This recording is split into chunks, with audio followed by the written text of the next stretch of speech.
ஒரு அழகான குட்டி கிராமத்தில் எம்மின்னு ஒரு குட்டி பொண்ணும் அவளோட தாத்தா முகேஷும் வாழ்ந்து வந்தாங்க.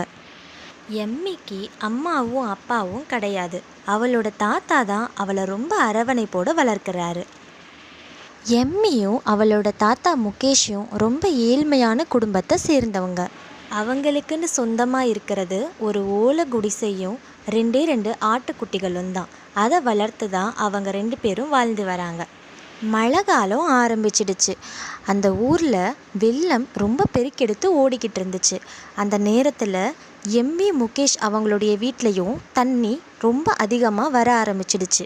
வீடு மூழ்கிற நிலைமைக்கு போயிடுச்சு. அப்போது முகேஷ்க்கு என்ன பண்ணுறதுன்னு ஒன்றும் புரியாமல் இருந்தார். நேரமாக ஆக இதுக்கு மேலே நம்ம காத்திருக்க முடியாதுன்னு முகேஷ் தாத்தா என் நண்பர் குமரேசன் வீட்டுக்கு தன்னுடைய பேத்தியை அழைச்சிட்டு போகிறாரு. குமரேசன் வீட்டுக்கு போனதும் நடந்ததை எல்லாத்தையும் சொல்லி தன்னுடைய பேத்திக்கும் தனக்கும் அந்த வீட்டில் அடைக்கலம் கேட்குறாரு. குமரேசனும் தாராளமாக எத்தனை நாள் வேணும்னாலும் நீங்கள் இங்கே தங்கிக்கலாம் அப்படின்னு அனுமதி கொடுக்குறாரு. ஆனால் குமரேசனும் ஒரு ஏழ்மையான குடும்பத்தை சேர்ந்தவர் தான். மறுநாள் மழை நின்ன உடனே அவரும் அவருடைய பேத்தியும் தன்னுடைய வீட்டுக்கு திரும்பி போகிறாங்க. அடுத்த நாள் முகேஷ் வாக்கிங் போய்கிட்டு இருந்தார். அப்போது வழியில் ஒரு கார் ரொம்ப வேகமாக வந்துக்கிட்டு இருந்துச்சு. அதை கவனித்த முகேஷ் அதுக்கு பக்கத்தில் ஒரு குழந்தை விளையாடுறதையும் பார்த்தாரு. அந்த குழந்தை வேறு யாருமே இல்லை, அந்த ஊர் ஜமீன்தாரருடைய பேத்தி தான். அந்த கார் ஜமீன்தாரருடைய பேத்தியை மோதுற மாதிரி வந்துருச்சு. முகேஷ் ரொம்ப வேகமாக போய் ஜமீன்தாரரோட பேத்தியை காப்பாற்றிடுறாரு. அதுக்கப்புறம் ஜமீன்தாரரோட பேத்தியை பத்திரமா அரண்மனைக்குள்ளே அழைச்சிட்டு போய் நடந்ததை எல்லாத்தையும் சொல்லி குழந்தைய பத்திரமா பார்த்துக்க சொல்லிட்டு அங்கேருந்து கிளம்புறாரு. அவர் அரண்மனை வாசலில் தாண்டதுக்குள்ளா உள்ளே இருந்த பன்னியால் வேகமாக ஓடி வந்து முருகேசனை நிப்பாட்டுறாங்க.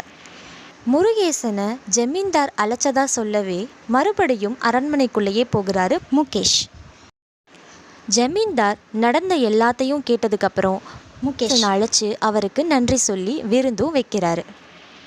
அதுக்கப்புறம் ஜமீன்தார் தன்னுடைய அன்பளிப்பாக 10 லட்சம் ரூபாயை முகேஷ்க்கு அன்பளிப்பாக தராரு. ஆனால் முகேஷ் அதை வாங்க மறுத்துட்டார். இருந்தாலும் ஜமீன்தார் கட்டாயப்படுத்தி முகேஷ் கையில் அந்த பணத்தை கொடுத்துட்டாரு. அதுக்கப்புறம் முகேஷ் தாத்தா தன்னுடைய வீட்டை பழுது பார்த்துட்டு இன்னும் அவருடைய தொழிலை விரிவாக்கம் பண்ணிக்கிட்டார். அப்படியே கொஞ்ச நாட்கள் போய்கிட்டே இருந்துச்சு.